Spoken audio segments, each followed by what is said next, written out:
morning, good afternoon, good evening, depending on when you're listening and where you're listening. Regardless, thank you for listening. This show is NXT Talk, where we talk about all things NXT 2.0. And on today's special episode, not only will we be talking about Vengeance Day, not only will we be talking about NXT UK, but Matt, apparently there was some news earlier today. Bonjour! Hope everybody's doing well out there. It was an awesome NXT Vengeance Day, I think. It was like surprisingly good. All the matches delivered to some extent. And Boris, boy, there's some big news coming here in the world of wrestling. Adrenaline is in our soul. Shkibbity bapa doobadoo. Exactly. I love it, man. It's been a crazy day.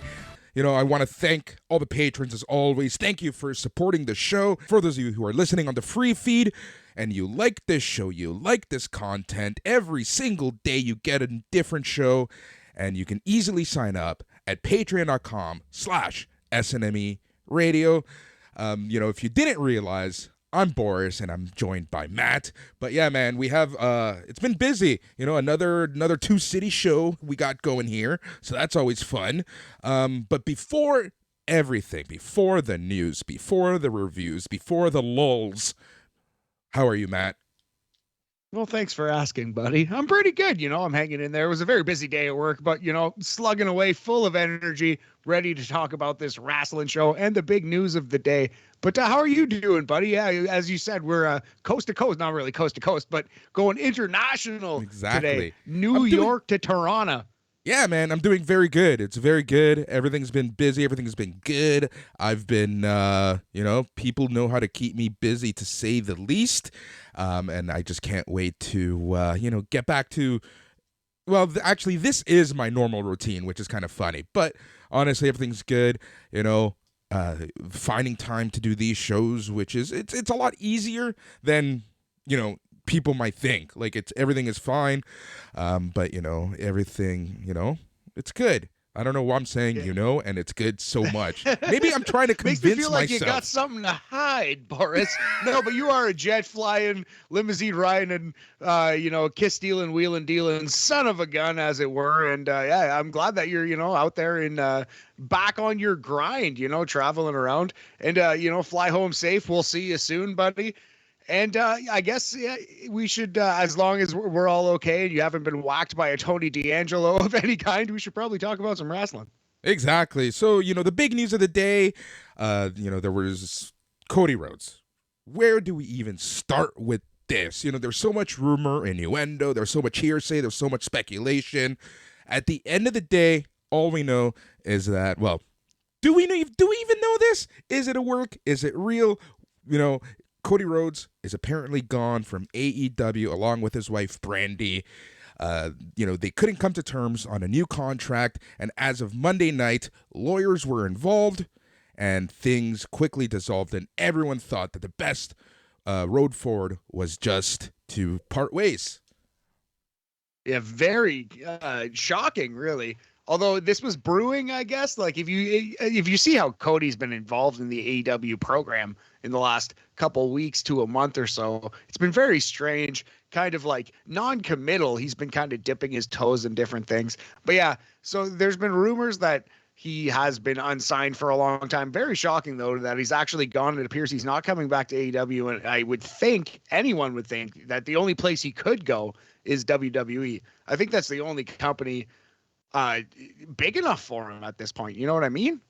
Yeah, agreed 100%. Like, you know, there's obviously something that he's looking for that Tony Khan couldn't provide to him, right?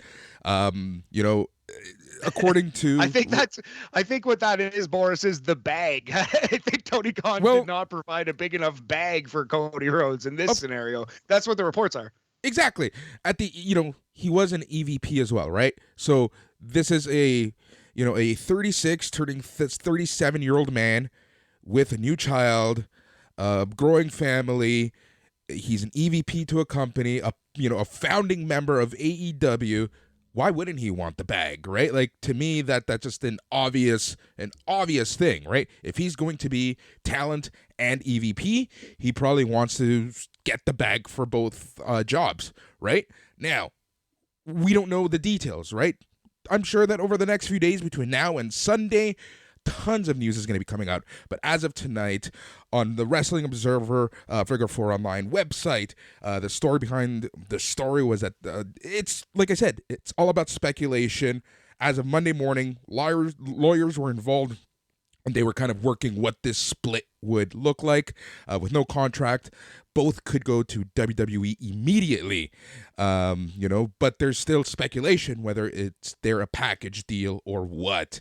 So, we don't know exactly what's going on. What's interesting here is that Tony Khan in the past has said that he had options on all key talent for 2022. Rhodes did have an option year and possibly a 2-year option. So it would have been Tony Khan's call not to exercise it. So for me, that's a pretty interesting note out of all of this. So, the negotiations must have been, deep. They must have been hard. They must have been heavy. And at the end of the day, for a founding member and an EVP to walk, that a lot of decisions were made. Decisions indeed were made. Yeah. I don't think it's that shocking at the end of the day. Like, I really truly thought in the bottom of my heart, in my gut of guts, as we say around here, Boris's two chunky boys, that I think Cody was going back eventually. It's not a surprise that he's back in WWE. What's shocking to me is that it's happening in 2022 and not 2026. You know what I mean? But I really did think that Cody was going back at some point. Of course. That part doesn't surprise me at all. It does shock me how quick it happened. It just seemed like, oh yeah, Cody might not be signed with AEW. Oh yeah, he's gone forever. Now he's going to WWE again. Like, that happened like bam, just like that. And that's what's surprising out of all this. But I'm not really shocked that Cody Rhodes is taking another kick at the Vince McMahon can. You know what I mean? Like, I think we all saw that coming. At least I did. Of course, I did as well. Like, he has unfinished business, right? He has something to prove to WWE and himself, I think. So to me, it's just natural for him to want to go back and to prove what he has to prove. Give it a second shot, right? Like, he left in iffy terms, right? It wasn't the worst of terms, but it's wrestling. Never say never, and we are in one of those situations right now where never say never.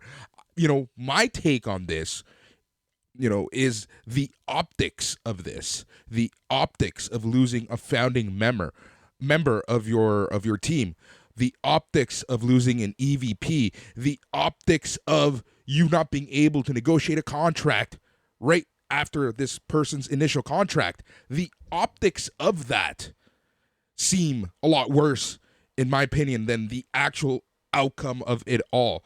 The optics of it is a lot worse. But at the end of the day, I think this is just naturally going to happen. I think eventually Cody was going to leave. Like you said, The timing of it is early. But for me, I'm more interested in the optics of it. Because if this were a public company, that stock would be going down right now, because having an EVP, a founding member, just up and leave because he couldn't negotiate a contract, that's a bad message to send to stockholders. Fair enough, man. I can't really argue that. I am not a stockholder, nor are any of us in AEW. Exactly. There is precisely one stockholder. His name is Tony Khan. Or maybe, I guess, I don't know how it's worked out. Maybe some of the family owns different percentages. Anyway, for both companies, I think this is a win, though. Like, if you actually look at what's happening to the two companies now, if AEW is losing Cody Rhodes, that's not that big a deal. Like, in terms of the talent, not that he's not talented, Boris, but they're just so loaded. They're so crammed at the top. And Cody Rhodes takes a lot of screen time, takes a lot of fan interest, takes a lot of everything, you know what I mean? And if you just eliminated one main eventer from AEW, that opens up the door for a lot of people, which is what they need right now. And conversely, WWE is got a little bit of a talent drought going on. Like, they're hurting for top name talent or upper mid carders or anything anywhere on the card. So they need fresh, exciting new talent. This works out very well for both companies. I'm very surprised at the timing of it, but we'll see what Cody can do. I think he wants to go on one last Jericho-esque run, get like maybe a world title, get some high profile pay-per-view, premium live event matches, as it were. And, he'll get the bag a couple times and he'll be back in AEW by 2026, let's say. Yeah, and the thing is, look, he's no spring chicken, right? He's 36, turning 37. He has a new family. Maybe he didn't want to do all of the EVP jobs, right? And if he was doing them, maybe he wanted the bag, right? Like, there's so many things happening on the table. But like you said, I think that at the end of the day, this is a best case scenario for every party involved. Yes, and Dusty Rhodes had an incredible, indelible footprint in NXT. So maybe Cody would want to be involved with training the next crop of WWE superstars. Maybe that's kind of something that he wants to keep in the Rhodes name. You know, like there's a lot of factors here going on, and we don't know how nasty negotiations got, if they got nasty at all. We don't know that Cody Rhodes was particularly close to the Young Bucks and Kenny Omega. Like he didn't spend the time in New Japan and touring with those guys. You know what I mean? He was kind of like added to the group there, kind of tacked onto it. So it doesn't surprise me, like I said, that Cody's gone. The timing of it, inarguably, it's shocking. We're going to see what happens, but do you think he's at Elimination Chamber? Do you think he makes the trip to Saudi Arabia? Is he on WWE's main roster, like on SmackDown? What's going on here? Look, if he isn't here or there on Saturday, I think it'll happen at WrestleMania or the Raw after WrestleMania or SmackDown after WrestleMania. So if it's not this weekend, it's going to happen after WrestleMania. For sure. I think it might happen. I don't know. Saudi Arabia, maybe. We'll see. I don't think he's going to go there, though. I think it's going to happen at WrestleMania. I think it's going to be, that's my guess. It's going to be like a Hardy Boys situation. You remember when they debuted a couple years ago? I think it was 2019, 2018? Anyway, it's going to be that kind of thing. Big, shocking, not shocking at all. WrestleMania debut. Yeah, exactly. You know what is kind of an interesting thing to consider is what's going to happen with his other TV shows, his reality show Roads to the Top, and that other wackadaisy show that he has. What's it called? The Big Bang Theory? No, the Go Big Show, the Big Show. What was it? The Go Big Show or something like that. It is the Go Big Show. Yes. Yeah, I wonder what's going to happen with those. Right? Effectively, I would assume that he's probably not going to continue those, but you never know, right? Yeah. Well, you never know. Yeah, they might be like separate contracts. I don't think it necessarily has that much to do with it. We will see, though. But yeah, what I think is going to happen is that Paul White will take over. It will be the Go Big Show. Exactly. Another very for patrons, I think we're going to be talking about this on almost every show. Matt, you're going to be in Old F this week, so you and Joe are going to be talking about this very subject probably a little more in depth, probably give everyone an update with the up-to-date news. So that's going to be coming out on Friday morning. So if you're a patron, you're going to get it in your podcast catcher. But if you're not a patron, there's a perfect time to sign up, and you'll be getting all the Cody Rhodes news you can handle. Yes, before we move on to, sometimes on the BAM podcast, which we also do, we talk like wrestling gambling odds if we ever ran a wrestling sports book, which we should not do because we will both go broke instantly. Anyway, Boris, what do you think the odds of Tony Khan appearing on screen for the first time, I believe, or like officially, like with a scroll that says Tony Khan? He showed up in like cameo, like the cameras passed by, but announced Tony Khan, and he says a goodbye to Cody Rhodes on Dynamite. What are the odds that happens? Plus 5,000, plus 750. What do you think? I honestly think it's a plus 5,000. I don't see it as something that he should do. I don't think he should acknowledge the fact that one of his founding members is God. It wouldn't shock me to see some kind of mention of Cody Rhodes on Dynamite, but I agree. I kind of just am trolling. I don't think that would actually happen. We did see Vince McMahon give a heartfelt goodbye to the Macho Man when he left WWE. There is precedent. I don't think that will happen. But we're taking bets on the unofficial BAM Sportsbook. Yep. All right, so that is the Cody news. So today, death to 205 Live. Long live NXT Level Up. That's all right. I'm okay with that because 205 Live died long ago anyway. It was NXT Level Up. So they just renamed it. That's fine. In spirit, this change happened when? Like September, October? Exactly. It's been a very long time. We've had a lot of the NXT wrestlers wrestling on 205 Live, but now it's official. 205 Live is dead. Starting this Saturday, NXT Level Up is debuting. And Matt, there was a debut on the tapings of Level Up before NXT Vengeance Day. Really? Who is that? She goes by the name in WWE as Kelly Kincaid, a.k.a. FKA Quinn McKay. Nice. Quinn McKay. Actually, I meant to message you about that. I didn't realize it happened and was taped for the NXT Level Up. So are we going to see that after SmackDown on Friday? Is that what I am to believe right now, Boris? I might actually watch that. That is exactly what you are to believe. And it's hilarious how you added that thread on the Facebook group saying, do we have to watch this now? And I instantly responded, F no. You know what? I think I'll give it a chance. I'll give it a little look-see. You know, I'm not committing right now to watching it every week. But between the two of us, I think one of us will watch it at some point before the next NXT, or at least we'll see a couple clips on YouTube and we'll gather enough to know. If there's a match that like bombs to the level that Sarray versus Lash Legend apparently bombed, which I did not go back and watch because I love Sarray and I have high hopes for Lash Legend, and I didn't want to see them just absolutely crap their pants. But anyway, that match was widely panned. If that happens again, I promise I will actually watch it. We will go back and try to pay attention to 205 Live now that it's officially an NXT product. Exactly. But I can't promise that we're going to watch it every week. No, exactly. And, you know, honestly, we've been kind of teasing this. We've been kind of talking about this and making jokes about, hey, maybe we should probably watch it. It is, you know, essentially NXT main event at this point.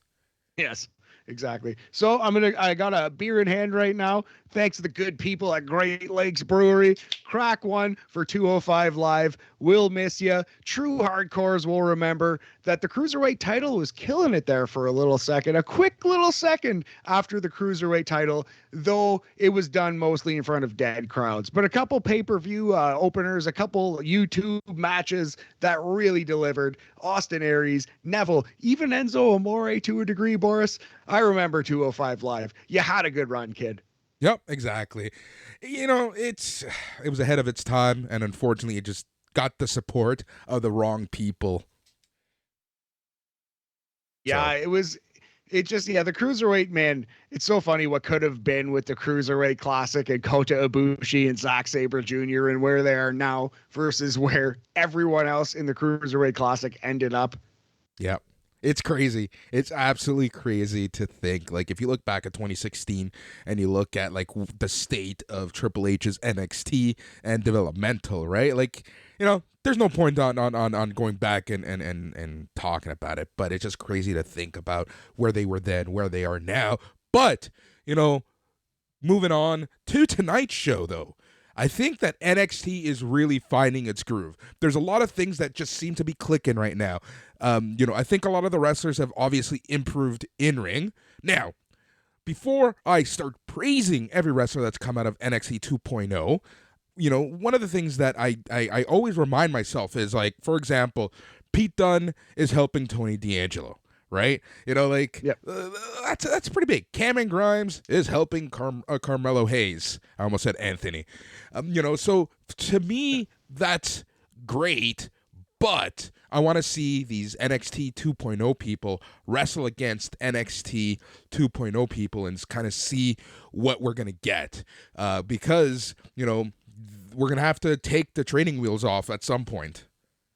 I know what you're saying. We saw an example of that in the women's tag match, and it wasn't the best, unfortunately. But yeah, no, it's gonna happen just in terms of like where people go and stuff. Like Tommaso Ciampa, is he officially a Raw superstar now, Boris? You know what I mean? Like people are moving up and down the card, so there's gonna be no veterans left at some point. Yeah, exactly. And we'll talk about the veterans and kind of give you some thoughts about what we think is going to happen with their position, what's next for some of them, like the Tommaso Ciampas, like the Cameron Grimes. And we'll, you know, as we go through the show, I think it's just going to be natural for us to bring this up. So, Matt, is it time to talk about NXT 2.0 Vengeance Day? Yeah, I think we should probably get to it. Homeboy, a very good show. Agreed. But before we do that, as the Young Guns, we are done with star ratings, and every week we have a new rating du jour, a rating system that reflects something that happened on that episode. So, the intro of tonight's show had a lot of texting. Matt, I think you and I, as funny enough, we call each other the Young Guns, or we call ourselves the Young Guns. But do you remember texting using T9? Yeah, we're old as shit, buddy. We're both in our mid-30s, which is not that old, but it's pretty old considering, the breadth of humanity out there. So, yeah, man, we are indeed old guns. And yes, I do remember T9 phones. Do you want to go T9? Let's go text messages. Have some fun with it out of 5. But yeah, man, it was WWE's really trying something with this NXT. They're really trying to appeal to the young kids, and it doesn't work a lot of the time. The thing is, it's this show is clearly written by dirty old men, and I don't mean that like in the sense of, the over-sexualization of the females, right? Of toxic attraction, especially in this intro. It just seems so unnatural. Yeah, well, it's both. Like, indeed, well, let's just get to the show. It opens with probably like a very cheesy, one of the worst openings to a pay-per-view you're ever going to see in WWE, because it's usually this grandiose, epic, video previewing all of the matches on the card. But this was just toxic attraction texting each other like the Always Sunny episode, The Gang Texts. Yeah, exactly. That's exactly what it reminded me of. All right, so Vengeance Day started off with a themed intro video. The video featured toxic attraction, texting each other and showing off their sex appeal. That's what I have on my notes. And they essentially ran off the card, but it was a very awkward interaction that they were having. It was just so awkward. Very awkward. I don't know how else to put it. Yeah, they were like trying to make some like sex jokes, and it was just very strange. Like, if you were just flipping channels, you know what I mean? Like that whole thing. Like, I'm not sure if this would have, convinced anybody to stick around to NXT. This a little bit of a miss, but I do respect that they're trying, you know what I mean? But that's a pretty low bar. If we're at the point where we're really like, well, okay, yeah, at least you tried. Like, that's not a television show that we want to watch, you know what I mean? It's just proof of how low the bar is in NXT. I do respect that they tried something, but it was pretty dumb. It was pretty bad. But I do give them credit because they were doing this over-sexual intro, and then when it came time to show highlights and the story of the main event, they focus on the main event and they drop toxic attraction. I did notice that, and I really like that one level of detail. True. At least they did that much. And I did like that they tried to tell you that all the acts on the show were going to be good. Like, toxic attraction were hitting on Carmelo Hayes and Cameron Grimes and doing all these things. So they were really trying to advertise the matches. They tried. It was an attempt. Yep. All right. We just talked about the intro longer than the intro lasted. I hate when we do that. So let's just go to the first match of the night, which was a weaponized cage match. Pete Dunne versus Tony D'Angelo. Pete Dunne started off in the ring. Tony D'Angelo, A-O, gabagool. He's got his own entrance.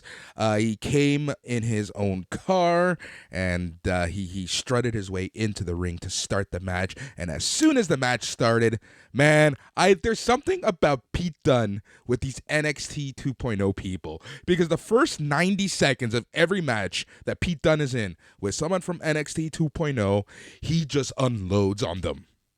Yeah, absolutely. As though he's trying to prove something, like, for real, in real life. Pete Dunne he's not holding anything back in these matches.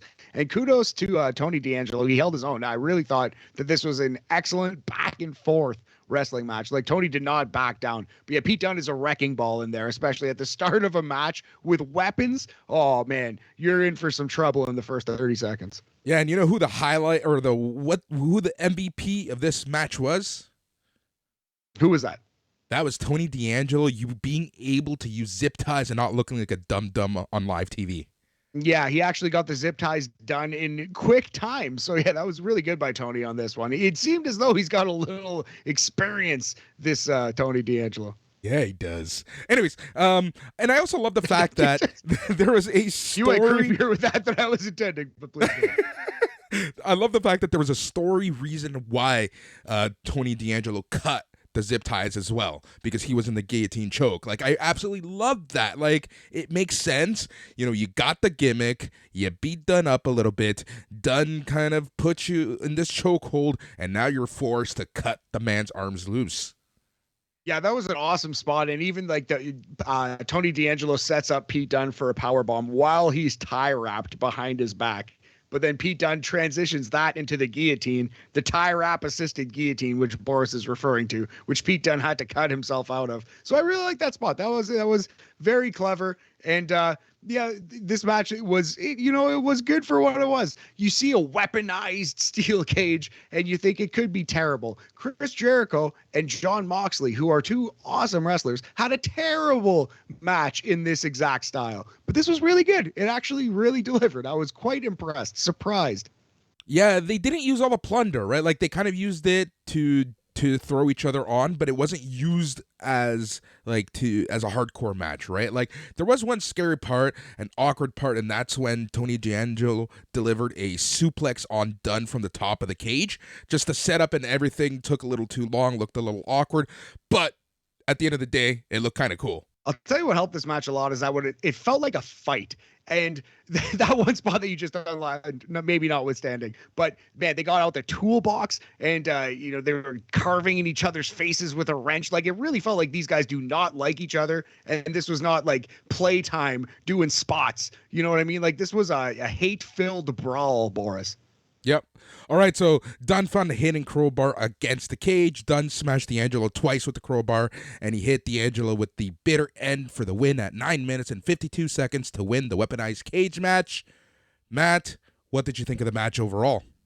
Yeah, it was a pretty good opener. Tony D'Angelo held his own with Pete Dunne, who really doesn't have bad matches at all. Like, you know what I mean? If you give Pete Dunne 10 minutes on a big show, he's going to deliver. And Tony D'Angelo, he was there along for the ride. You know what I mean? He is very new at this, but he's not bad. He's not inept. I thought it was pretty good. Yep, agreed 100%. Yeah, so I really like this match as well. Like you said, it felt like a real fight, minus a couple spots here and there. But, considering that this could have been a real cluster F, I think that both guys did a great job. And honestly, Tony D'Angelo is improving so fast. Yeah, he really is. And the crowd's already way behind him. They love this character. They recognize that he's good. He's a funny, charismatic, entertaining guy. So I think the sky's the limit for Tony D'Angelo. This is the type of loss that doesn't hurt you at all, especially when you're new, you're so young, because he went to war with Pete Dunne here. So he doesn't look any worse for wear after this match. I think we would go as high, if I had to rate this one, as 3.5 text messages out of 5, 70% T9 percentage on this one, buddy. Really good showing from Pete Dunne and Tony. Yeah, agreed. Now, I have to ask the question because we always have to compare NXT 2.0 to NXT Black and Gold. Would this match make a takeover? I think so. You could see it being like the first or second match on a takeover show for sure. This was a somewhat of a takeover, it was takeover mini, takeover light, diet takeover. I think so. Yep, agreed. All right, so after this, a video aired of Raquel Gonzalez waking up Cora Jade early in the morning to head to the Performance Center to train for the Dusty Classic. You get the classic training montage. For some reason, Gonzalez got mad when Jade ate a Pop-Tart. Jade was playing the role of plucky little best friend. Both women did random judo training in a park. Gonzalez told Jade that they will be training like this every single day. You know what, Matt? I have to say, after watching 4 seasons of Cobra Kai, I absolutely love this. That makes a lot of sense, but I don't know that anybody should use that as their, parameter, Boris. But yeah, no, what I liked about this, man, is that we've talked so much about how terrible WWE scripting is. And obviously, if you have a, working brain inside of your head, you can see how bad it is. But this, they kind of just let them do things instead of say things, right? Like they were just out there being themselves, having fun in doing like physical gags and stuff, and that works way better for these performers than reciting terrible dialogue. So I kind of like the direction where they're going. I would rather just see them in the ring, but if they're going to do backstage promos, have them, doing fun things rather than saying terrible, horrible lines. Yeah, exactly. And honestly, Cora Jade is just she not the best actress, but she's good at what she's doing right now, right? Like being the annoying friend, the pesky, the Punky Brewster of NXT 2.0. Yeah, well put, man. Yeah, exactly. They're not, classically trained actors, and that's fine. That's what they shouldn't be reciting page-long monologues. They should just be doing cool shit. So I really like this a lot. Yep. All right, so we check in on commentary. Wade Barrett joked that Vic Joseph was dressed like Joe Burrow and that Burrow is a loser like Joseph. That line just killed me. We get a shot of the hardest working reporter in all of professional wrestling, Mackenzie Mitchell, who's hyping up the Creed Brothers versus MSK Dusty Classic Finals.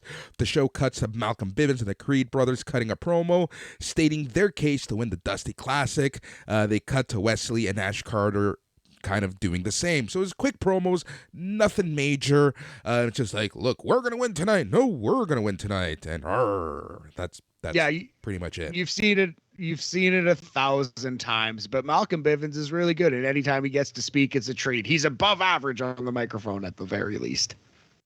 Yep. All right, so we get the entrances for the next match, which was Toxic Attraction, Gigi Dolan and JC Jane versus Indy Hartwell and Persia Prota for the NXT Women's Tag Team Championships. So Toxic Attraction jump Indy and Persia as the intros are happening. And Matt, this was a match. Yes, well, but indeed it was a match. Yeah, it was a little rough, It was, look at the four participants: Gigi Dolan, JC Jane, Indy Hartwell, Persia Parada. They're all improving. They're all getting there. I thought Gigi looked pretty good here. She's getting more comfortable. You could tell she's been nervous in her previous appearances, especially on big shows, but she looked good here. She looked comfortable. She felt the part. This was okay, man. It wasn't great. It wasn't even good, but it was passable. Yeah, exactly. Look, this match was your typical female heels versus female face match. The heels were cheating. The heels were double teaming. The heels were going, behind the ref's back. That was the story. There wasn't much to this match. At one point, Jane trips Hartwell off the slingshot. Dolan hit Hartwell with a question mark kick for a 2 count. Jane and Dolan hit Hartwell with a high-low combination, a sweep and Yakuza kick to give Jane the win for the team. So Toxic Attraction wins in 7 minutes, 54 seconds to retain the NXT Women's Tag Team Championships. Yeah, it was strange match, like a little disjointed. It was your typical NXT match. Like 4 out of 5 matches felt like above and beyond, felt kind of like takeover-esque, like you said. This was the one that was your typical NXT fare. So not something that I'll remember fondly. We're gonna go 2 text messages out of 5 for this one. Slight fail, 40% on the T9 percentage. Right, exactly. So after the match, Mandy Rose returned to the ring. All 3 women posed with their belts. We cut to the back. Amari Miller and your girl, Wendy Chu, were chatting backstage. Chu asked Miller if she has a tag partner for the Dusty Classic. And Miller told Chu that she was too late and that she already picked a tag partner. The drama. Yes. Go ahead. No, I was just going to say, do you think that's going to be Tiffany Stratton? Has Tiffany bought the services of Amari? That's 100% who I think it is. Yeah, for sure. Shopping, Boris, daddy's credit card coming in. Yep. All right, so after Miller left, Chu walks up to Dakota Kai, called Kai a loser. Chu asked Kai to be her tag partner. Kai was talking to herself like a crazy person, like my ex is. Hey ho. Chu said she'd wait until Kai figures things out. Wait, we might need to have a long discussion about that one because I was gonna say like they are really making Dakota Kai out to have serious mental illness here, Boris. Like severe and serious untreated mental illness. This woman needs a doctor and a glass of cocoa or something. You know, Jesus, she needs to be Coco. she needs to be Coco. medical. Yeah, not cocaine, cocoa. Yes, important distinction. She needs to be in medical care, and she needs to know that people love her. She's out here talking to herself, and this woman needs help. Is what I'm saying, Boris. And I don't know about your love life, homie, but bam, Valentine's Day special coming up tomorrow. Yep. Oh man, that's gonna be fantastic. You know what? I have to say, I didn't hate this. I like. Again, like these performers are fine. They're doing a good job with the characters that are somewhere like stationed in 1993. Like, it's just so strange to see this character in 2022. But Dakota Kai's doing a good job with it. It's like quaint and funny, and you can laugh at it, not with it. But it's just I don't see where this goes. You know, I think it's kind of it's not as bad as Wendy Chu wearing pajamas, but it's not going to lead her to the main event of anything. You know. Yeah, you know what I'm saying? Future women's world champ Wendy Chu. She's got the level of talent. I honestly believe that. She's super talented, but a girl in pajamas will never be world champion. It's just not going to happen. I just don't think they do it.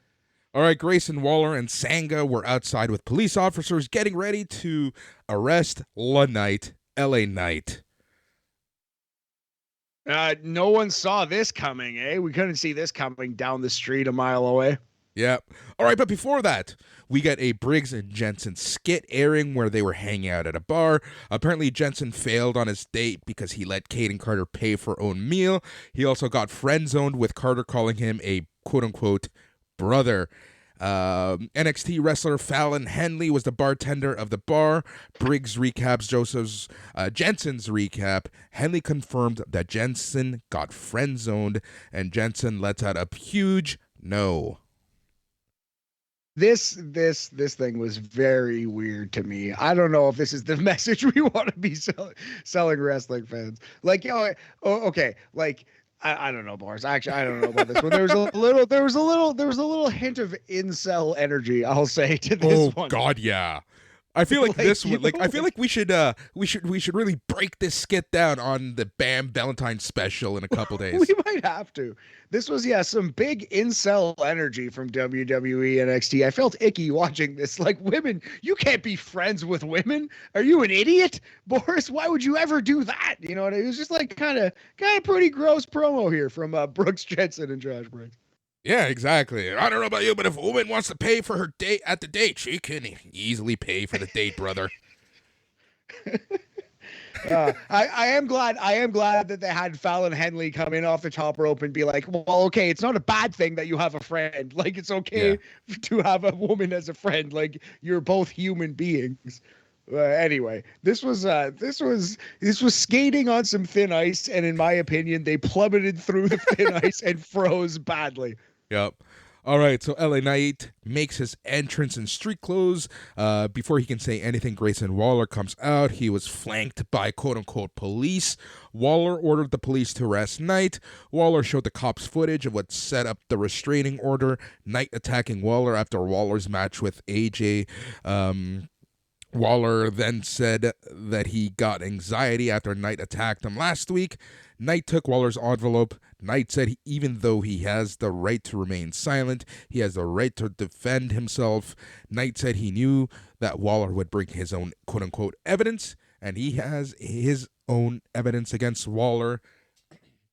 Knight had the production truck show Waller attacking Knight 2 weeks ago with a rolling stunner, which was still, to this day, one of the best things I've seen on NXT 2.0, how he just magically jumps from the crowd over the barricade to stun LA Knight. Anyway, so LA Knight noted that on page 2 of the restraining order, it says that Waller was not allowed to touch LA Knight. Knight said the order was now not worth the paper it is written on. You done SOB. Waller said in Australia, these deals are usually one way. The cops walk away. Waller pleaded that he tripped on the barricade, didn't attack Knight. Waller then came to his senses and said that the restraining order was void. Knight gave Waller a ground and pound, put the boots to him. Knight knocked Sanga off the apron, tossed Waller into him, and then he said that next week there's going to be a match. Yeah. I really liked LA Knight in this whole charade once he actually got the time to speak at the end.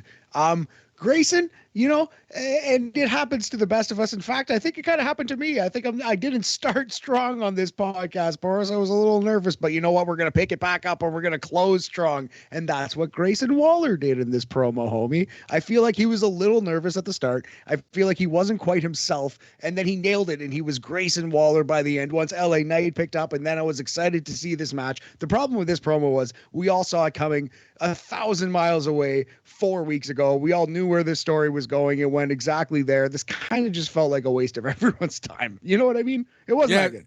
Yeah, you know what? That's the thing. Like, performances notwithstanding, this thing was so evident, right, that it really took away from the actual promo itself. So that's the unfortunate part sometimes. All right, so Persia Proda was consulting Indy Hartwell backstage. Proda said that they can get another chance in the Dusty Classic and winning it. Hartwell hugged Dexter Loomis, walked off with him. Proda looked a bit perturbed, and then our boy Duke Hudson just shows up, puts out his hand, and he leaves with Persia out of the room. Yes, Duke Hudson heel, leaving with Persia Parada babyface. Boris, will our dream Australian stable come to fruition? Is Persia and Duke and Indy gonna go heel, or is it just gonna be a Persia Duke tandem? I'm really hoping for the throuple. Yes, the throuple, possibly featuring Grayson Waller, make it a quadruple. I don't know how that works, but let's do it, homie. Oh, my Lord. All right, Carmelo Hayes and Trick Williams are shown getting ready in one room. Cameron Grimes was getting ready in another room. Let us go to the match. So it's Carmelo Hayes versus Cameron Grimes for the NXT North American Championship. All right. We give each other one F word. Holy fuck, was this match good. Nice. This was a great match. I really thought both guys delivered. 15 minutes and 58 seconds it went. Yeah, man, take the lead on this one. I agree. I thought it was great, but I think you drop the F-bomb on it. It feels like you're really feeling this one. You're really smelling this one. So go for it, buddy. Oh yeah, man. So this match just starts off with chain wrestling. Both men go back and forth. There's arm bars. Grimes gets the early advantage, and then Trick Williams. Honestly, every time Trick Williams is shown on camera, I burst out laughing. There's just something about Trick Williams. We've said this before, and I'll say it again. It just shades of Shawn Michaels when he was Diesel's manager in the back. You can't teach it factor, man. You can't teach it, and he's got it in spades. Yep. Man, and this is the thing that I absolutely loved about this match, and that is both the men showed that they are good technical wrestlers. They know how to do the basics. And then you had Carmelo Hayes springboarding off of the top rope. You had him doing hurricane DDTs. You had him doing his repertoire of aerial moves. Same with Cameron Grimes. I don't know if we've said this, but do you know who Cameron Grimes really, really, really reminds me a lot of, especially in this match? No, who's that, buddy? Mr. Daniel Bryanson. Daniel Bryanson. Yeah. Eh? Cameron Grimes, a Bryan Danielson type Pokemon? Yeah. I don't know. I don't know. I'll look for it for sure. I don't know. He's definitely got he's like a grounded cruiserweight. I definitely see that. Almost like a rude. Well, he is a rudo, right? That's exactly what he is. That's exactly what he is. But yeah, no, there were shades of it. I'm not saying he's the American Dragon. He's not the Louisiana Dragon, but or the Cameron, North Carolina, best wrestler out of the Cameron, North Carolina. But he just showed various sides, and that's what I loved about this match. Both guys, there was a lot of reversals. There was just very good offense. They slowed down the match when the match needed to be slowed down. They took it into high gear when the match needed to go to high gear. And about the last, 4 minutes of this match, it was just back and forth, action, pin, action, pin. Yeah, it's crazy how mundane a Poison Rana feels, the reverse Hurricane Rana. We see them too often, but that's an incredibly dangerous, wild spot. Great Poison Rana in this match. Cameron Grimes is like moonsault crossbody reversal thing. I don't even know how to begin to describe it, but if you've ever seen a Cameron Grimes match, you've seen this spot. That's always beautiful. These guys are great wrestlers, man, and they had a great wrestling match. 16 minutes on your NXT television show. And you know what my favorite part of this match was? What's that? It wasn't even a wrestling move. It was Carmelo Hayes dragging himself to the belt and saying, "I'm not leaving you." Yeah, that was awesome. Yeah, on the outside of the ring, they were recovering from blows on the outside, and he was near the belt, and he whispered in the belt's ear, "I'm not leaving you." That was great. Camera caught it. That was an awesome moment. Yep, so the end of the match, Carmelo whiplash Grimes against the rope, hit Grimes with his top rope scissors kick, and he got the win in 15 minutes, 58 seconds to retain the NXT North American Championship. Matt, I'm going to have to give this one my match of the night.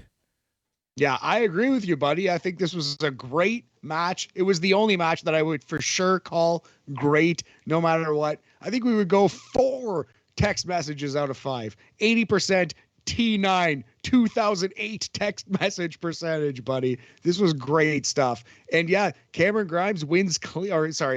Hayes wins clean, vanquishes Cameron Grimes. Who do you think is next for the A champ? I would say Pete Dunne. We kind of got that tease later on the show. Yeah, absolutely. And Pete Dunne's already got a win over Carmelo Hayes. So I definitely think that is the next program. That's going to be a great match as well. Yeah, but I need to ask you, my friend, what is the future of Cameron Grimes now? I hope he moves up to the main roster. I don't know that Vince McMahon would ever have faith in that character. I don't know if he's the kind of guy that he would call up. But the fact that Grimes has not been released yet, and he's still being pushed in a high-profile place, seems to suggest that he's going to get at least a shot. So I think he's so talented that if he does show up at all on the main roster, he'll deliver to some extent. It's possible that he's running around after the 24/7 title in a couple weeks, though. Who knows? Yeah, exactly. Oh, my God. I would cry. Wait. Before we move on, I have one more thing to explore. We got to talk right now about the Cameron, North Carolina power rankings. You've thrown this one out. You've thrown this one out a couple of times. Who you got? Grimes 1, Jeff 2, Matt 3. What's your top 3? What's your podium here? Grimes number 1, Matt number 2, but not just Matt Hardy. Mattitude version 1. Okay. number 2. Fair. And Jeff Hardy number 3. Where's the Hurricane from? Is he in these Cameron, North Carolina rankings? I don't know. No. You could argue that the Hurricane might be number 2 on this list. I think personally, I'm going Jeff Hardy 1. It's tough, but probably Matt 2, Cameron 3. But Matt Hardy and Cameron Grimes is actually, to me, a very tough debate. I think Jeff Hardy's a Hall of Famer. Yeah, no, I agree 100%. Like, you know me. I just love, I love throwing those comments and seeing what reaction I get. Hot Boris dropping them hot takes. I feel like, buddy. Yep, exactly. Because anyways, so we go to my favorite room in all of NXT 2.0, and that's the Smash Room. Kaylee Ray's in her Smash Room. She's smashing random dishes with her bat in the Smash Room. She convinced Io Shirai to smash some dishware with the bat. Zoe Stark shows up with a coffee mug. Io Shirai just grabs the coffee mug, throws it on the floor to continue the smashing in the Smash Room, because there's nothing like 3 women in Smash Room. You need a cold shower, buddy, or are you going to be all right? Oh, I'm just realizing at this moment, I'm just realizing at this moment how dirty the name Smash Wrestling could have been all these years. We could have been watching a lewd program. We didn't even know it. That's so true. So true. Okay, so I really enjoyed this a lot. Zoe Stark, someone somewhere in WWE must absolutely love Zoe Stark. She literally showed up on TV a day maybe the day that she was signed, because she was signed the same time as Gigi Dolan and JC Jane, right? The three of them and maybe a couple other people were signed around on the same day. And they had Zoe Stark just show up on TV. And even injured, they're finding a spot for her. So obviously someone legit really likes her. And I'm really liking this Kaylee Ray character and where it's going. And Io Shirai, I think she's kind of having fun again. 1,000,000%. All of that makes a lot of sense, man. I wonder who's going to win this tournament. I actually think that because there's no tag teams, there's really no good options. That means that the field is wide ass open. So I have no idea who's going to win this tournament. I do think the final is going to be Cora and Raquel versus Indy and Kaylee, but we'll see. Yeah, no, Wendy Chu and Dakota Kai are going to win. It might be, man. I don't know. Like, stranger things have happened in this crazy ass NXT. You know. Yep. We just need more promos in the Smash Room. That's all I'm saying. I know what you're saying. Question, Matt. Have you ever gone to one of those places where you can just break shit? A Smash Room. Have I gone to a Smash Room? Notice that I didn't say, hey, Matt, did you go to a Smash Room? No, I said, have you ever gone to one of those places where you can break stuff? No, I have not. I don't even know. I didn't realize that was a thing that existed. I didn't really, like, is that a service you pay for? Like an escape room? Oh, dude, it's exactly like that. Oh, we're going to go to one. It's so much fun. I'm going to take you to a Smash Room. All right, fair enough. I didn't even realize there was an actual double entendre going on here. I thought you were just making a dumb comment. No, Smash Room is actually a real thing. It's a legit thing where, you know, for you to decompress, for you to just like, you know, relax a little bit, you break shit and you yell. Crazy. All right, I'll do a Smash Room. Yeah, will I attend a Smash Room with you, Boris? I don't know. Maybe back to back, but no, I'm just kidding. I'll do a Smash Room with you, buddy. Oh my God, Boris's Smash Room. We'll podcast live from there. Let's move on, for the love of God. Which one? Anyways, so next up was the Dusty Rhodes Tag Team Classic Finals. It was MSK, Wesley, and Nash Carter versus the Creed brothers, Julius Creed and Brutus Creed. All right, so last week, you know, for a few weeks, I was convinced that the Creed brothers were going to win. But last week I doubted myself, and I went with MSK just because they were telling the story of MSK coming back. The only way that they can get another shot at Imperium is if they win this Dusty Classic. You know, there was a very good reason and good storyline purpose for them to win this tournament. But on the flip side, you know, the brothers Creed are just getting this mega push. So this match was great in the sense that I just legitimately didn't know who was going to win. In the back of my mind, I did know the Creed brothers were going to win, but there was some doubt, and that's why I really enjoyed this match. Yeah, absolutely. They did do a good job of casting that doubt, pushing MSK to a high enough level at least. They had Matt Riddle show up and be in his corner, have a trios match with them indeed. But yeah, this was a really good match, man. I thought it was kind of a tale of two matches. Like, the finishing stretch of this was significantly better than the opening stretch. Yeah. But yeah, there were times that this match looked a little rough. But I just love the Creed brothers and how they portray them as complete meatheads, slapping each other, slapping their own meat to pump themselves up. You know, it's just crazy. What is happening to this show right now? We are full Bruce Pritchard over here, just slapping meat in Smash Rooms. But you know, these you know, it's funny. Brian Alvarez on his most recent NXT review, I think he mentioned that he feels like Brutus Creed is the better of the Creed brothers, and it feels like WWE is pushing Julius more, but he thinks that Brutus has come along more. And I thought that was surprising, because that's not exactly what I've seen. So I was looking for that, and I don't know that I agree with Brian, but I will say that I think I've been underrating Brutus. I don't think I've been like paying him enough attention. You know what I mean? So we'll keep an eye on Brutus Creed here, but I do think Julius is going to be the one who is pushed harder at the very least. I think Julius is the Creed that will be the Shawn Michaels of these Creed brothers. Yeah, exactly. All right, so they did the hot fire flame from the apron into the outside. That was different. Incredible. Yeah, so basically Nash Carter just does a backflip into nothingness, into nowhere, and his partner Wes Lee pushes him in midair off the apron while he's upside down doing his backflip, and he lands on his opponent. Incredible, crazy spot. Yep.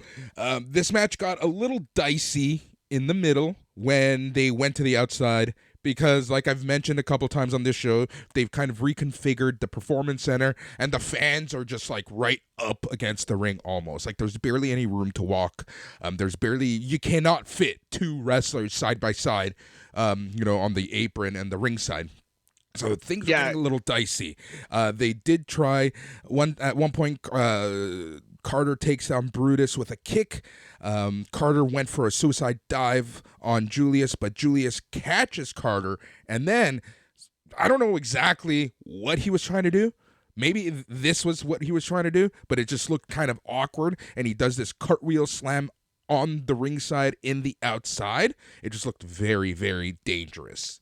Yeah, so what I think happened here is he just kind of ran out of room because we've seen him do this. Maybe it was only last week that he busted it out for the first time, but we've seen him do it before. The Northern Lights suplex, that's a cartwheel rather than a somersault. You know what I mean? Like versus rather than flipping the guy over his head, he flips him sideways and it's the cartwheel Northern Lights. We've seen Julius do that move before. What I think happened is he just straight up ran out of room and he cartwheeled his hip into the apron. And that looked very painful for Julius more so than the opponent. Oh, yeah, this 1,000... Oh, I can't believe I said that. 100%.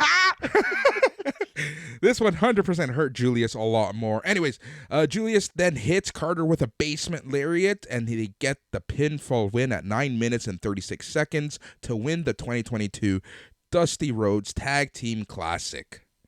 Yes, the Diamond Mine. Hopefully it goes better than it did for the Authors of Pain. I think it's funny that you dislike the over 100% gimmick. I do that so often. It's just like second nature. You must hate me. How are we podcast partners? I literally ignore you when I say that.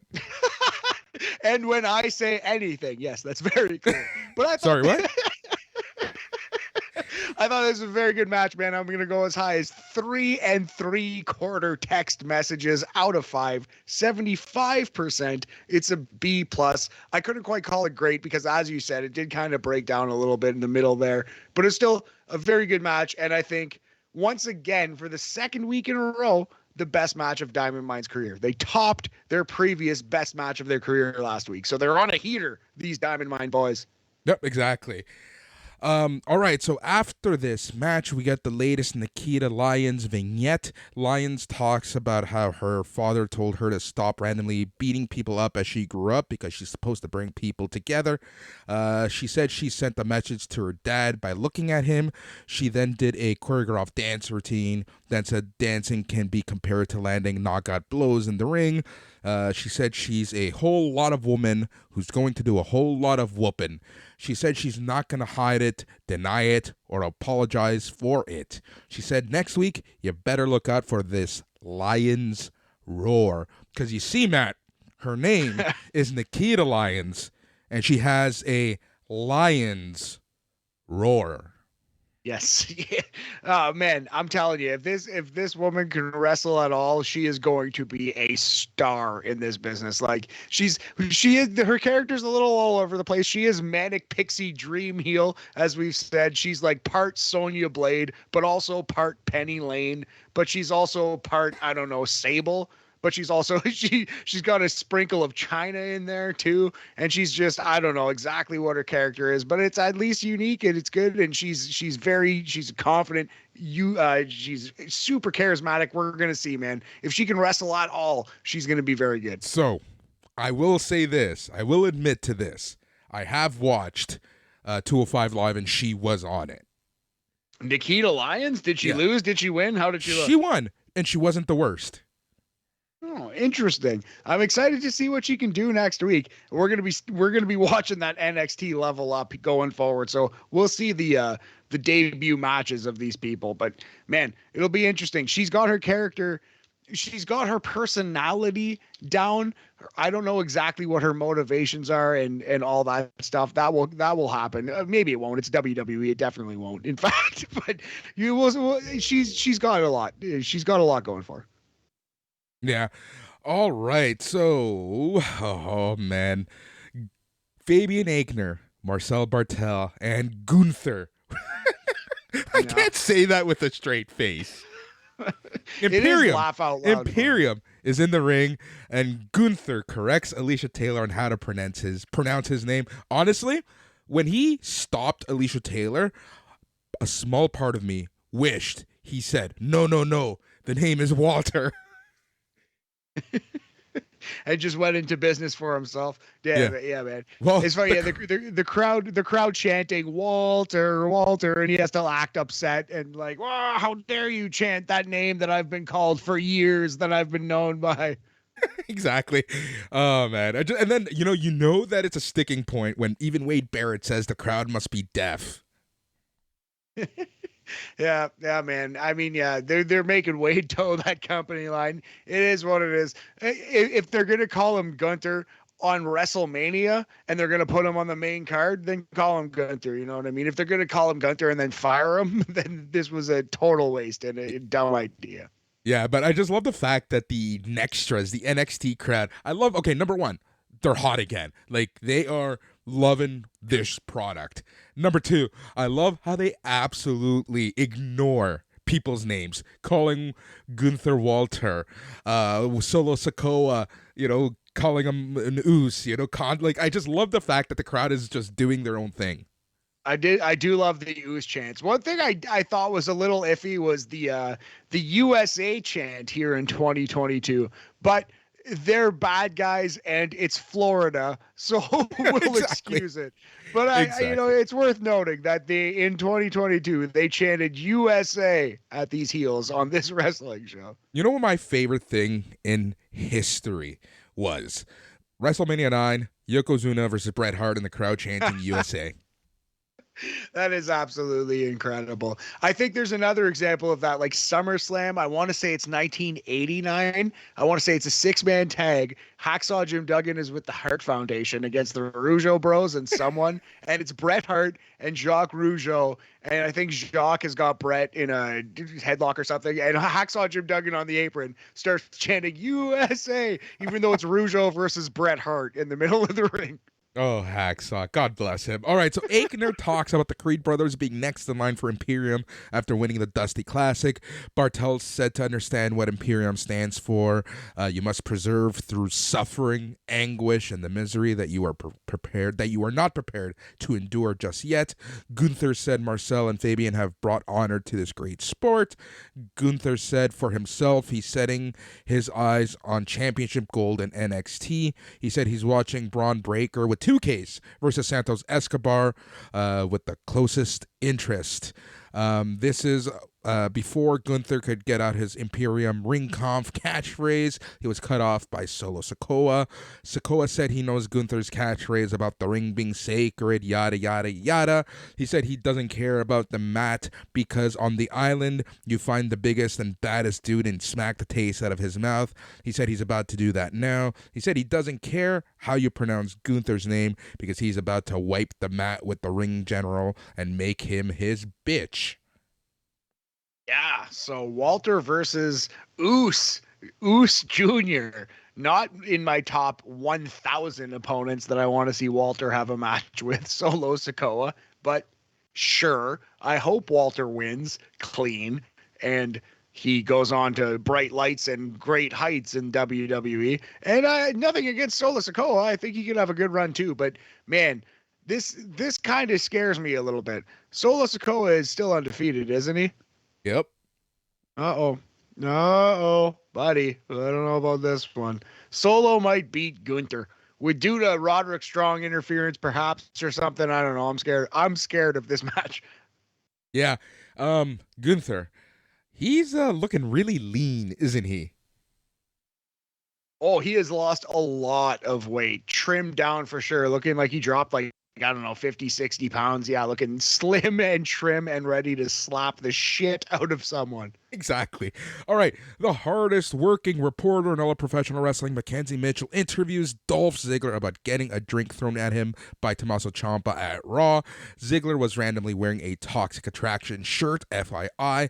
Ziggler talked down about Ciampa and hyped up his match against Ciampa next week on NXT TV. Ziggler then noted that he's watching the Breakker versus Escobar match closely. Ciampa's promo on this show was way better than Ziggler's. Ziggler's was fine. I am excited for that match next week, though. Ciampa versus Ziggler on your NXT show. That'll be fun. You know what I enjoy is that a lot of people are throwing their hat in the race, right? You have Dolph Ziggler, you have Tommaso Ciampa, you had Escobar apparently. You have Gunther. I'm really enjoying the fact that there's a lot of people who can contend for the belt, and they're expressing, "Hey, I want this belt." Unlike in the main roster, right? It's like you're not allowed to talk about the main title unless you're facing the champion. Yeah, it's a really good call. And you see, not to talk about a different show, but you see that in AEW as well. And that's a thing that I like in any wrestling show that does that. Every wrestler theoretically should be gunning for the top prize, right? Of course that makes sense. So yeah, I like it a lot. And I hope that Gunther finds his way into this main event scene sooner than later. Yeah, agreed. All right, Trick and Mello were chatting backstage. They walked into Pete Dunne.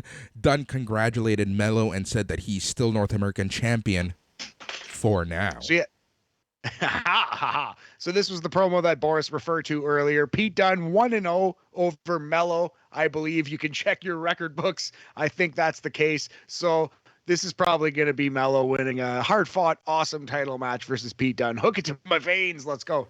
Yep. Santos Escobar had his entrance a little earlier. Very cool ring gear. He always impresses. You know what? If you're going to lose, you might as well lose in style. And then Bron Breakker had a very weird intro.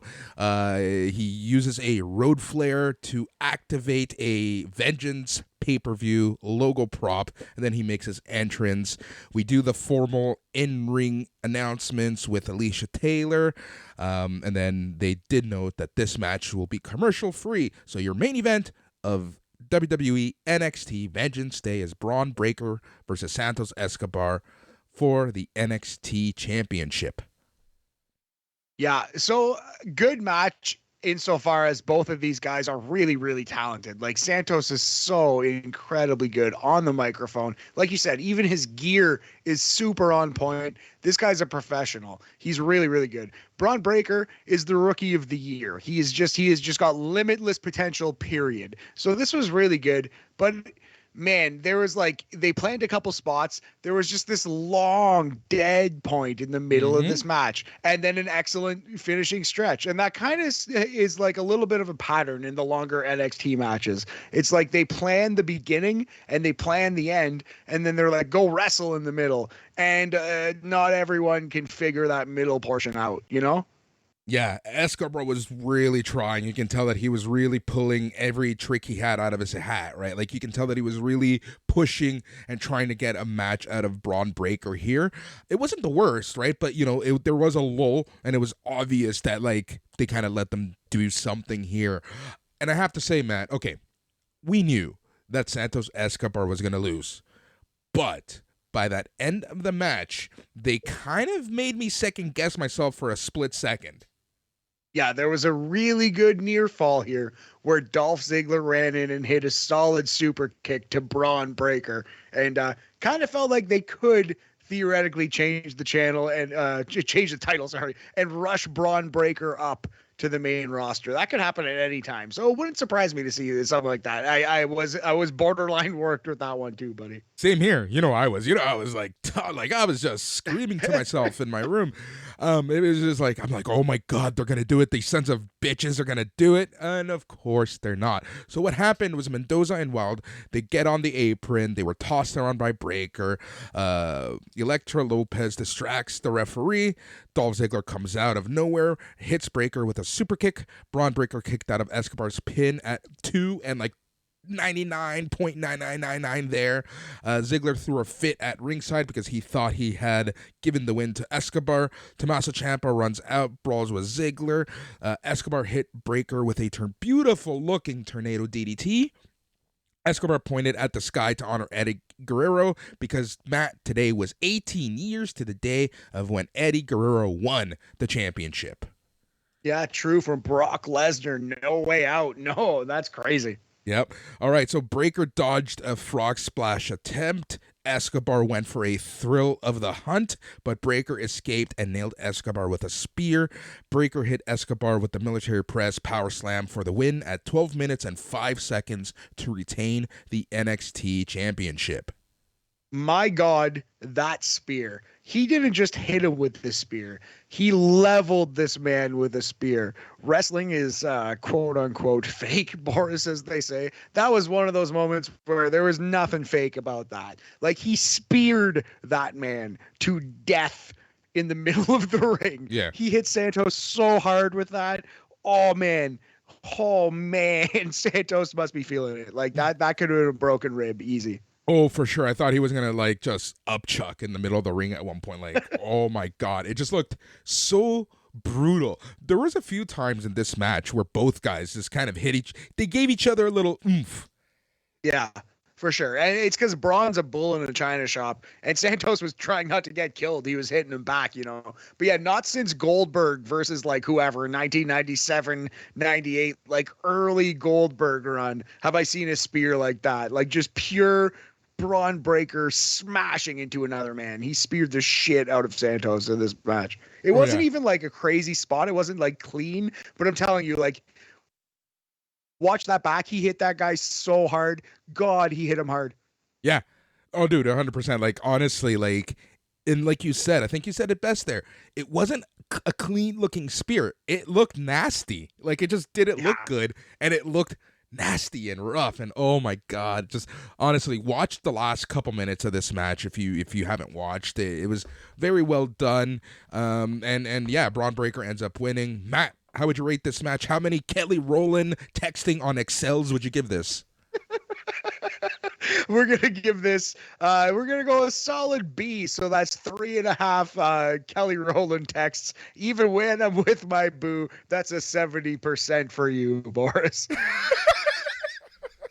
We do not plan this stuff. I don't even know. I remember that music video texted on a goddamn Microsoft Excel sheet. That's the funniest thing I've ever heard. That's so funny. I love it. All right, so yeah, dude, that was Vengeance Day.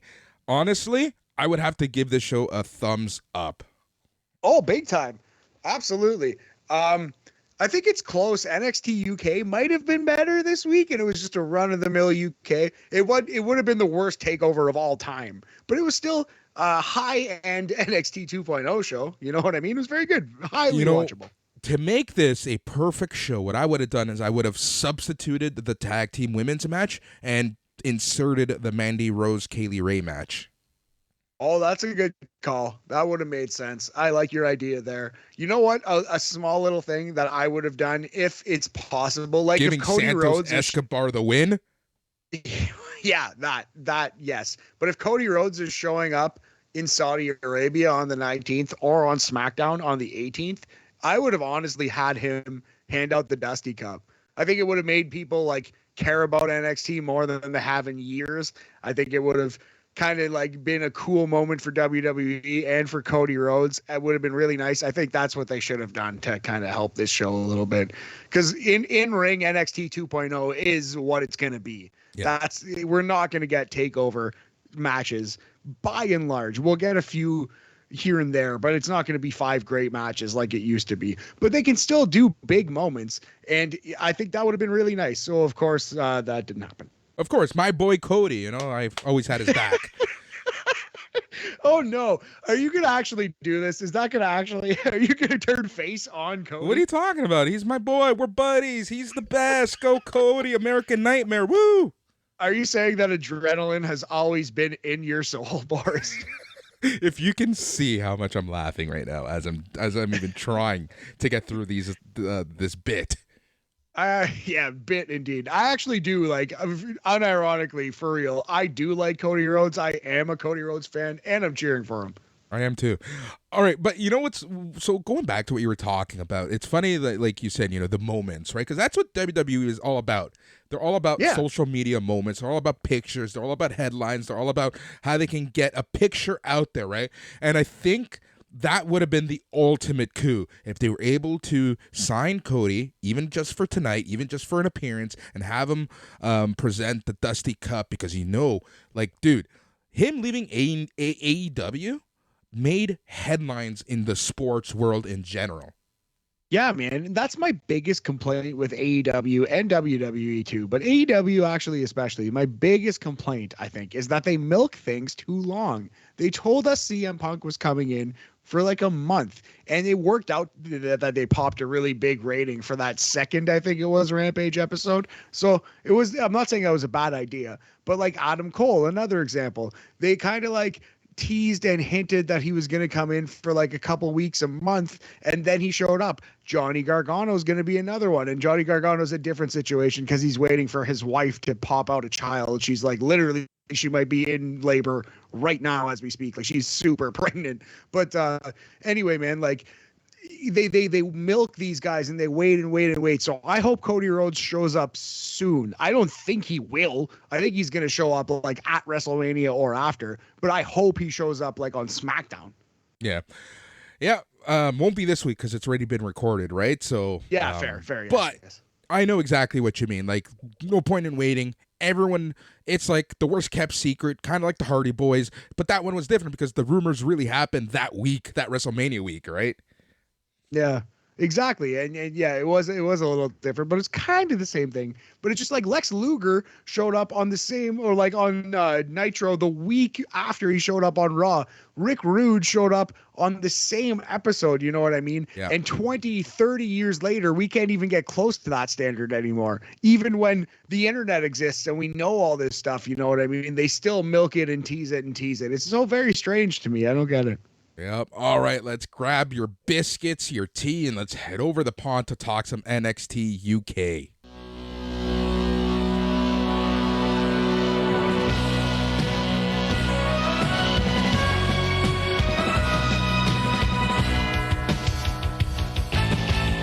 All right, so we like to call this the best hour of WWE TV each and every week, and as good as Vengeance was, it was very close to this week's NXT UK. After a kind of a depressing end to last week's show, I am so glad that they rebounded with a hot show with 3 hot matches. I want to take this show, this episode, into my smash room. Definitely this first match, but yeah, man, hot NXT UK. This is the most reliable hour of pro wrestling programming out there, honestly. At least WWE for sure. This show pretty much always rules. I do think it was better than Vengeance Day. Looking at this card, looking at my notes right now, I think it was better. Yep, and I gotta, putting everything on the table, I did watch this show right after Vengeance Day, so it's very, very, I remember every detail of it. Yeah. And doing that comparison, honestly, I'm gonna have to say that this episode of NXT UK was better just because of A-Kid alone and that finish to that match. Like, holy shit. Oh my God.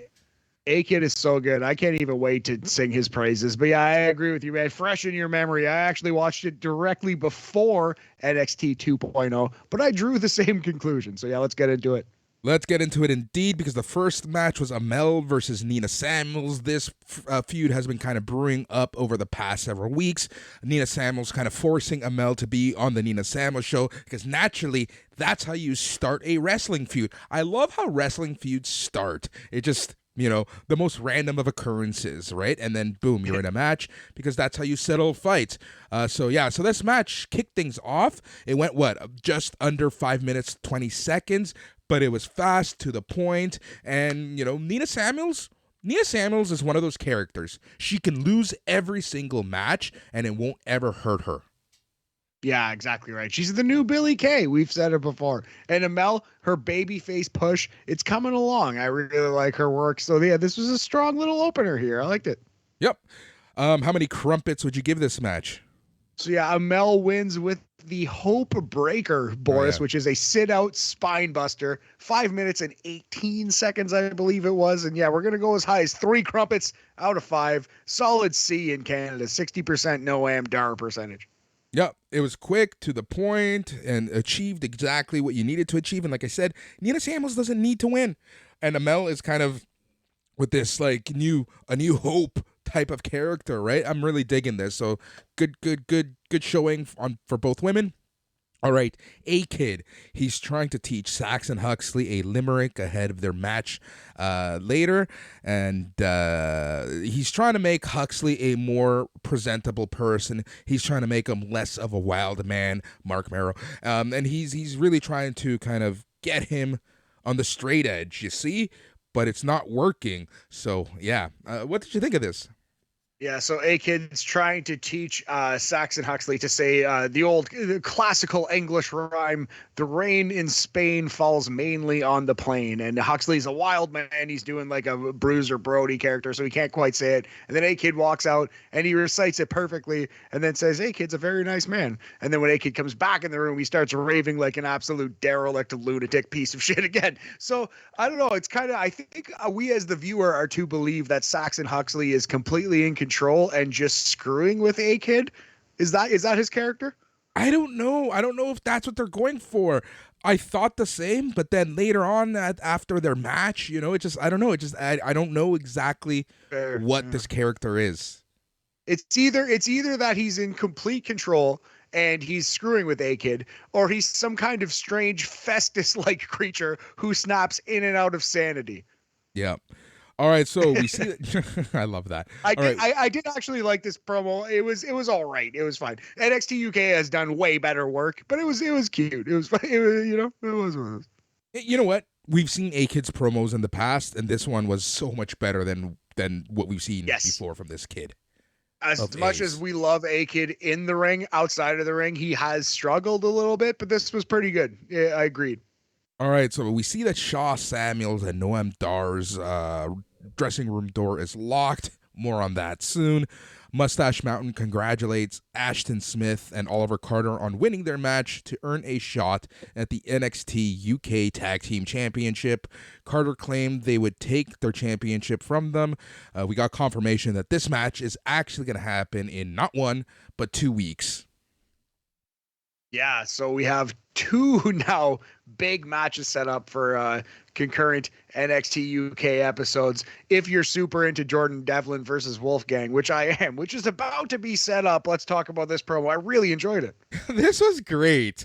At first I'm like, oh my God, this is so annoying because but I liked where they went with this. All right, so Mark Coffey, and he's with Joe Coffey and Wolfgang. They welcome us to Noam Dar's Supernova sessions because Noam Dar is locked in his locker room, right?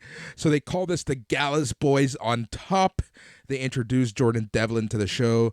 Devlin said he had agreed to come on Dar's show, not this crap. Coffey said Devlin. Coffey asked Devlin what was next for him, but then said it was time to end the show as soon as Devlin just tries to say a word. Shaw Samuels and Noam Dar make it out of their dressing room. Samuels told Mark Coffey to jog on. Dar went to pick up his Heritage Cup championship, but Joe Coffey stopped him and said he needed to keep a tight grip on the cup.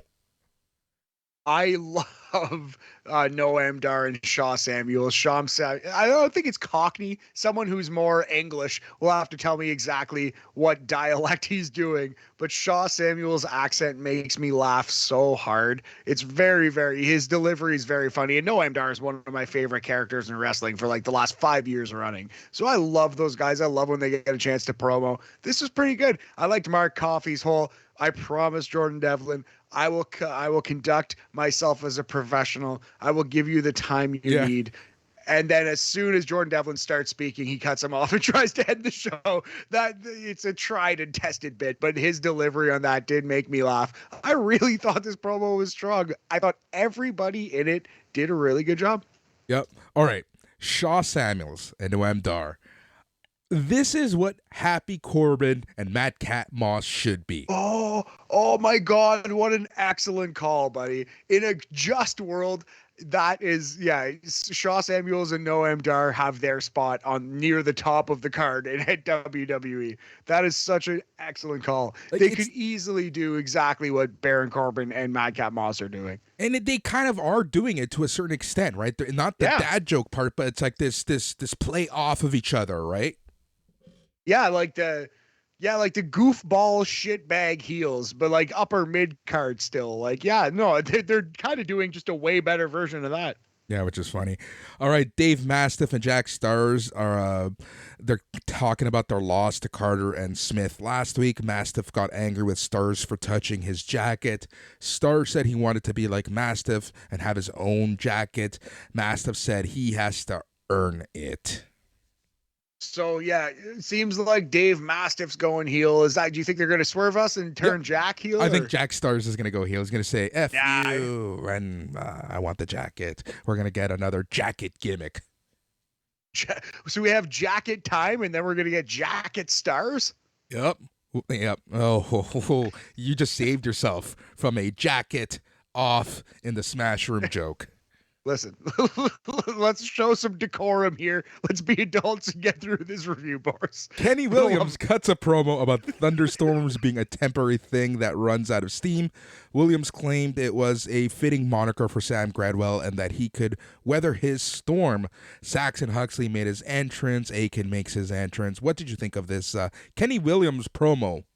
Super cheesy, good kind of cheesy, but it was like, yeah, Kenny, he's cutting a promo like during a thunderstorm, on a thunderstorm with a green screen background of a thunderstorm. Just good. Yeah, it was very, very, very cheesy. This was straight out of 1992 WWF Superstars. 100%. All right, so this leads us into the second match, and it was my match, WWE match of the week, and that was Saxon Huxley versus A-Kid. Man, this was very good. I think that Mello versus Cameron Grimes was a little better, just slightly better, because it was twice as long. But this match shocked the hell out of me. A-Kid is so good. Not only is he maybe the best technical wrestler in NXT UK, one of the absolute best in all the company, but he's a flawless high flyer. His finisher now is one of the incredible high-flying spots in the history of wrestling. He just casually busted out as his finisher. Yeah, it's crazy how casual he is. All right, so this is his finisher.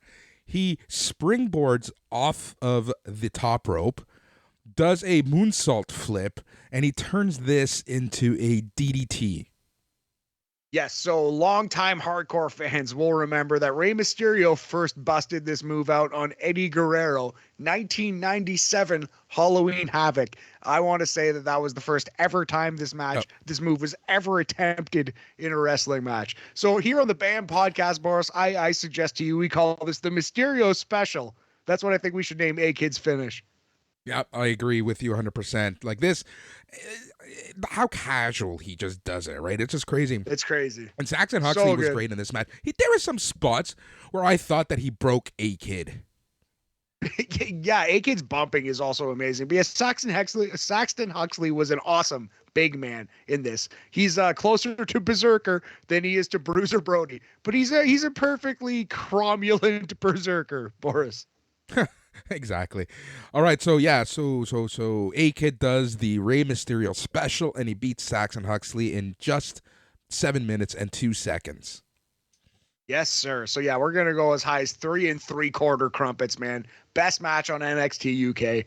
Awesome showing by A-Kid. Probably the best match that Saxton Huxley's ever had. Really good stuff. The Rey Mysterio special just hops up like it's nothing and then just does a moonsault DDT. So sick. Yep. All right. So they kind of talk about A-Kid trying to tame Huxley, and after the match, A-Kid extends his hand. Huxley eventually kind of snaps out of it or just, controls himself long enough to shake his hand, A-Kid's hand, and that was that. Yeah, cool. So I like that this was a babyface versus babyface match, and it didn't end in a heel turn, didn't end in a big dramatic thing. It just ended in one man out wrestling the other, and the other man going, "Okay, well, we're still friends. Teach me your ways," kind of thing. So sure, let's do it. Yep. All right. So Joe Coffey, Mark Coffey, and Wolfgang are walking. What's his name? Wolfgang kind of continues on walking down the hall, and then we kind of see Jordan Devlin run up, and he ends up hitting Wolfgang in the back with a chair, and he gets his glasses back. Like that a lot. Wolfgang really feeling confident, strutting down the hallway, basically, kissing babies, signing tits, as it were, Boris. Not really. There was nobody else in the hallway. But yeah, and then Devlin comes in, smashes this guy. I thought it was great. Yep. All right. A-Kid was cutting on interview backstage when Charlie Dempsey walks past A-Kid and asked if they could do the interview later. I just love that, planting the seed. Dude, A-Kid versus Charlie Dempsey. Holy crap.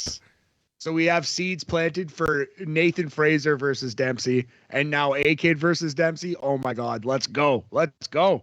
Yep, and speaking of Nathan Frazier, he was in the main event, and he's starting his ladder going up to Charlie Dempsey, and this week he went against D Familia's Teoman. Which is funny because Teoman is the de facto leader. He is, the actual president of this group. But I feel like they're already positioning Charlie Dempsey as the clear best wrestler of the group, which is good because he is the best wrestler in the group by a wide margin. Yeah, so this match was so technical, so well done. Some people might consider this match boring.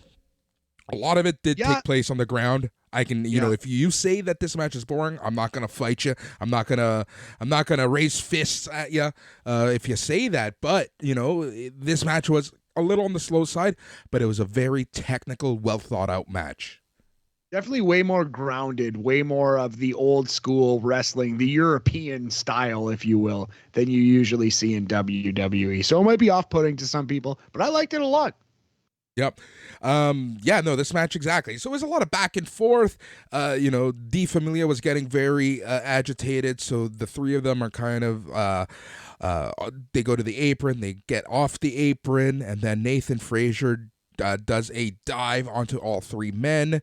Then he throws Teoman into the ring, and he does a 450 corkscrew, and he wins in 13 minutes and 15 seconds.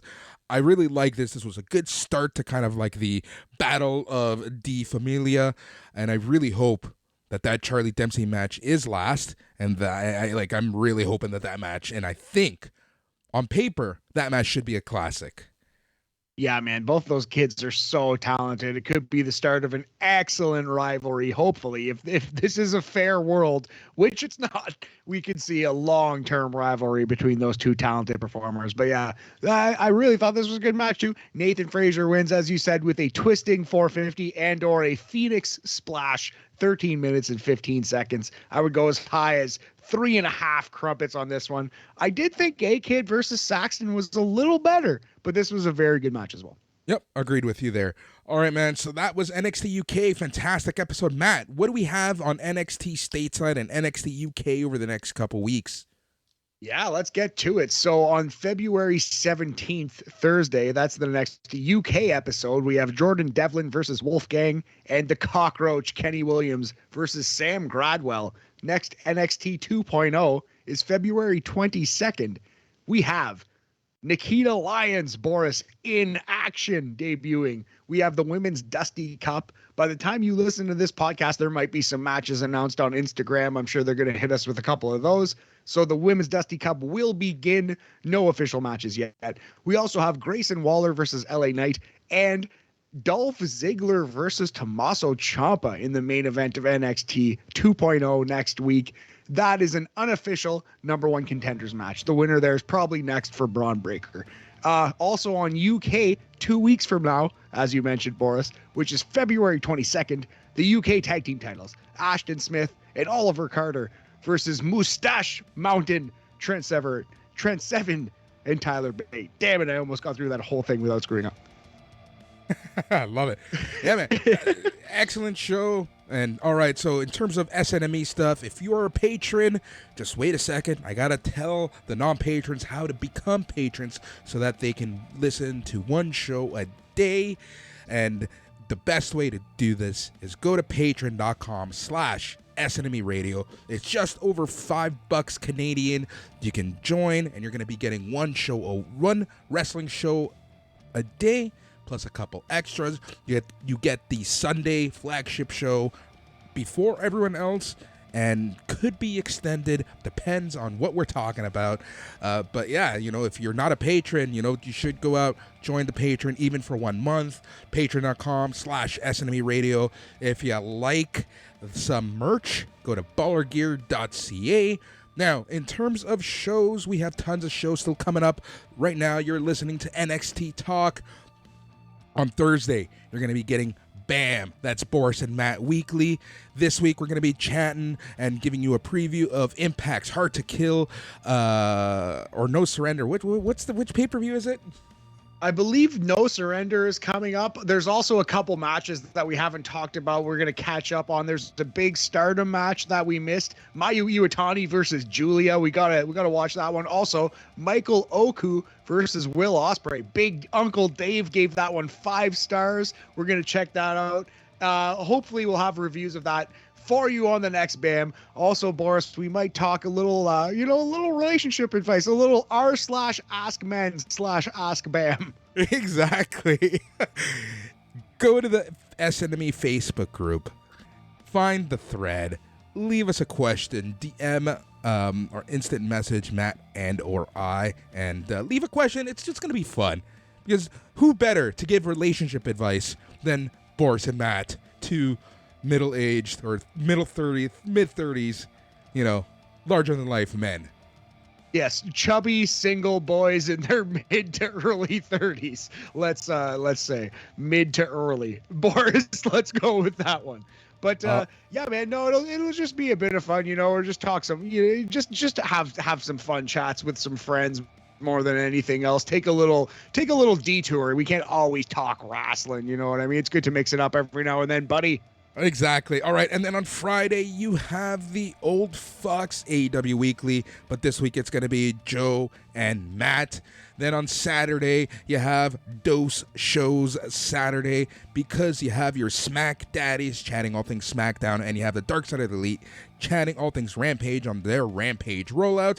And then on Saturday, it is the Elimination Chamber from Saudi Arabia. Show starts at noon. So for those of you wondering, there will not be an after party. It's hard to arrange people's schedule, and we don't know what the turnout is going to be like for a show that ends in the middle of the afternoon. So your Smack Daddies are going to be doing a aftercast for Elimination Chamber. That's going to be coming out on Saturday. And then on Sunday, we have the main flagship show, Sunday night's main event, with Mike McGuire, Matthew Ederer, and myself, and we're going to be chatting the week that was pro wrestling. We're going to be a part of the round table for the week, and Mike is going to be chatting with Dave Meltzer, and he's going to be giving you the top news of the week. It is an absolute honor to be a part of this team. If you're part of Last Patron Standing, make sure you get your pick in before the Elimination Chamber starts. I'm going to send out an email tomorrow morning. That'll be Wednesday, February 16th. It'll be in your inbox by the time you listen to this, hopefully. If not, it's coming soon. But yeah, keep your eyes peeled for that. Big things coming here at SNME Radio. Thank you so much for being part of it. Yeah. He's Matt. I'm Boris. Thank you for listening. We'll be back with BAM. Adios. Damn it, I hit my catchphrase too early. Damn, you did. I have to take it to the Smash Room and... You will not take me to any Smash Room.